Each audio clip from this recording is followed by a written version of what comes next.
Hi there. These are the notes for Chapter 3, Part 2.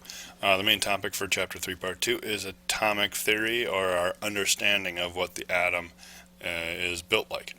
I'm not going to expect you to memorize, whose version is, whose model is what, but I do want you to understand how our understanding of the atom has changed over the years. Dalton's model is the first real model of the atom that we had, of the modern atom. And he thought it was the smallest particle. There was nothing smaller than an atom. There was nothing in an atom because there was nothing smaller than an atom. Well, J.J. Thomson came along. He discovered that actually inside an atom there is a negatively charged particle. So there's actually things smaller than atoms inside the atoms. Well, he discovered the electron. Negatively charged is the electron. Ernest Rutherford came along and he discovered that there was a positively charged region inside the atom, and it had a lot of mass. He discovered the nucleus. James Chadwick then also came along and discovered the neutron, which is a particle with no charge. It's neutral, so it has the name neutron. And then Bohr kind of put the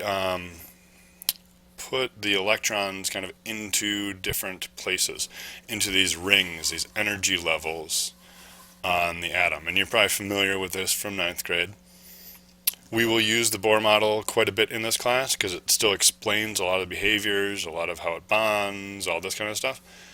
But know that we do have a better model now. It's called the quantum mechanical model, and it's basically you have a nucleus in the middle, surrounded by an electron cloud, and those clouds can take different shapes and different energies and stuff like that. So it's kind of a more advanced version of Bohr's model with the rings.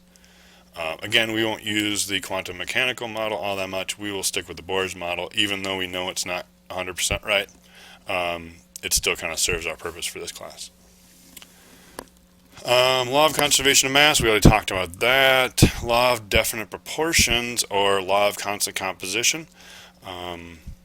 That is basically says that a chemical compound always contains the same elements in exactly the same proportions.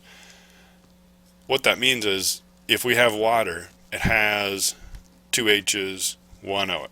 The proportions of hydrogen to oxygen is always going to be the same in that particular compound. Some terminology I want to kind of refresh your memory on. Again, atoms are made up of 3 things: electrons, protons, and neutrons. We will use these symbols a lot. So E minus, P plus, and N for neutron. P plus for proton, E minus for electron. Notice these are lowercase, that's important. You'll want to be familiar with their relative charge. Electron is -1, proton is +1, neutron is neutral. And then their relative masses.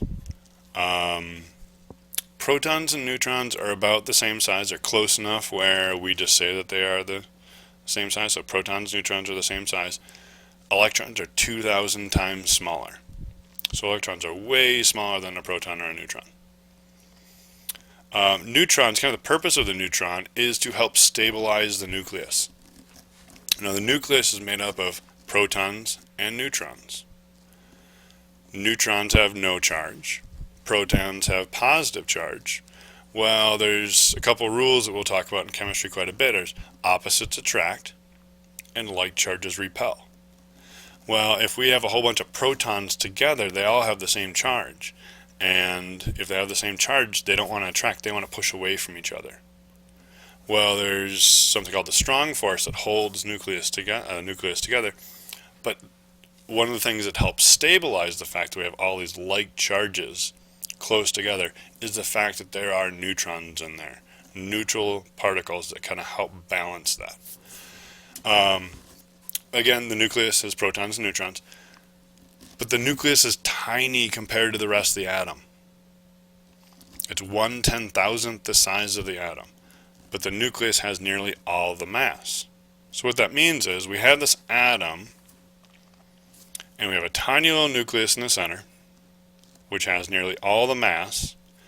We have the even tinier electrons flying around in these clouds around the nucleus, but majority of the atom is empty space. If we could take an atom, a single atom, and make it bigger and bigger and bigger and bigger and bigger until that atom is the size of the Metrodome, the nucleus would be the size of a marble at the center. And all the rest of that space, except for a few tiny little electrons flying around, is empty space. So here's a picture of an atom. Obviously this is not to scale because the nucleus would be teeny tiny compared to the rest of the atom, but the nucleus is shown much bigger here just so you can kind of see what it's made of. Nucleus again has neutrons, which are neutral, protons, which are positive, and then around the nucleus we have the electrons, which are negatively charged. A few things on the periodic table I want to go over, a few of the numbers. The atomic number. The atomic number is the whole number on the periodic table, and if I show you a periodic table here, over on the left here we see lithium, and 3, it's the whole number. 3 is the atomic number for lithium. And what that tells us, it tells us the number of protons. If we have an atom with 3 protons, it has to be lithium. It can't be anything else.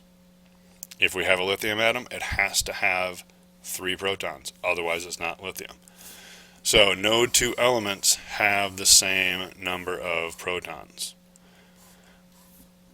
Another way of saying this is the number of protons gives an atom its identity. In a neutral atom, meaning if we have, let's say in lithium's case, 3 positive protons, for that to be neutral, we would need 3 negative electrons. So if we have a neutral atom, and like in the case in lithium, we have 3 protons. If we look at the periodic table, lithium tells us, the periodic table on lithium tells us we have 3 protons. If it's neutral, we also have 3 electrons, because if we have 3 positives, we need 3 negatives to cancel it out to make it neutral. Another number I've actually already used a bit in this class is relative atomic mass. Now, some books will call it that, some books will call it average atomic mass. Your periodic table, if you look at it, calls it atomic weight. If you look down here at the bottom of your periodic table, atomic weight, it's the number in the corner. We've been referring to that as the molar mass. So it kind of has different purposes and different contexts. In this context, we're going to call it the relative atomic mass. And it's the decimal number on the periodic table. It's the average mass of all the atoms of an element. An element can have different versions of atoms, and we'll talk about that in a little bit when we talk about isotopes. Mass number. Mass number is if we take the relative atomic mass and we round it to the ones place. So if, again, we look at lithium, 6.941 is the relative atomic mass, or the atomic weight for lithium. Now if I round that to the ones place, so 7, 6.941 would round to 7, 7 would be the mass number for lithium. So the mass number is just that other number rounded to the ones place. And the mass number tells us the number of particles in the nucleus. Another way of thinking about that is mass number equals number of protons plus number of neutrons. Because if you remember, the nucleus is made up of 2 things, protons and neutrons. So if we add all those together, we get the mass number. So this bottom equation is probably going to be the one that's going to be more useful to you when you start doing the practice quiz. Next up, I want to show you kind of an atomic shorthand. So it's a quick way to write an element and give some information about that element. And this atomic shorthand, we write the symbol, and there's 2 numbers out front. One's on top, one's on bottom. The one on top is the mass number, and if you remember, mass number is the number of protons plus neutrons. And the lower number is the atomic number, which is just the number of protons. So, again, I said the mass number is protons plus neutrons. The bottom number is just protons. So if I'm trying to figure out how many neutrons are in here, I just subtract the top number minus the bottom number. And you'll see some examples, example questions like that on the practice quiz. Next thing I want to talk about is an ion. An ion is an atom that has a charge due to losing or gaining electrons. Now, we show these charges as superscript. A superscript is a number that's above, like here, Na1 plus or O2 minus. So this is a little confusing, and we'll talk about this some more in future chapters, but remember, you're gaining or losing electrons which have negative charges. So it's kind of opposite from what you'd think. A lot of people look at Na1 plus and they think, okay, 1 plus, it gains something. Well, we're dealing with negative charges here, so it's kind of like opposite. 1 plus actually means we lost an electron. 2 minus means we gained 2 electrons.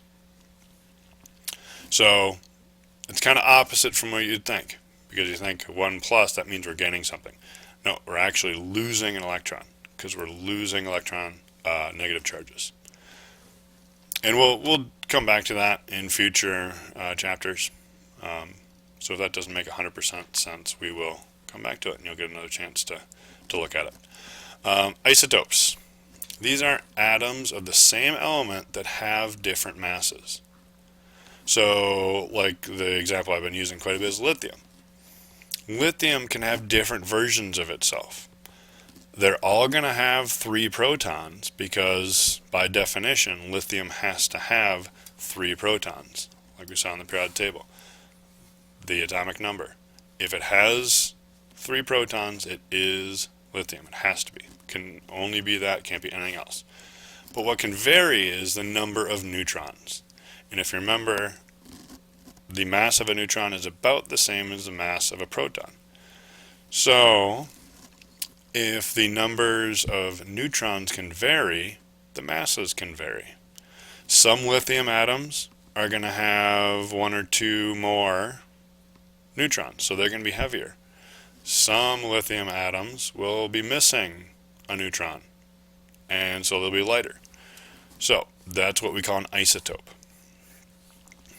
And it's kind of what I just talked about. Lithium always has 3 protons, but can have 3 or 4 neutrons. We write this as lithium-6 and lithium-7.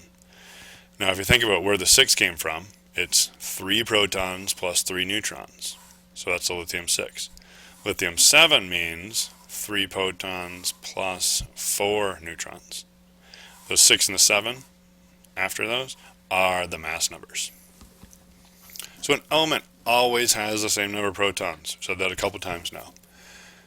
But can vary with the number of neutrons. Therefore, some atoms of the same element will have different masses.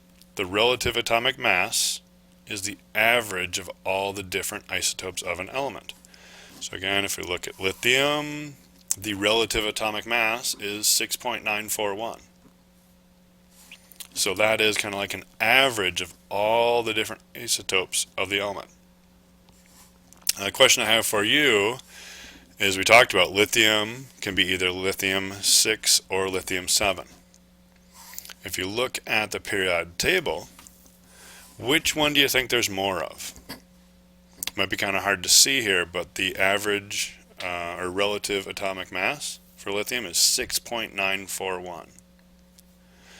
Well, if you think of it, which one is closer to 6.941? Lithium-6 or lithium-7? Well, 6.941 is really close to 7, so that means there's more lithium-7 than there is lithium-6. And with that, I am going to have to stop, and you will want to move on to the second video, which will be a little short video just to finish up this topic.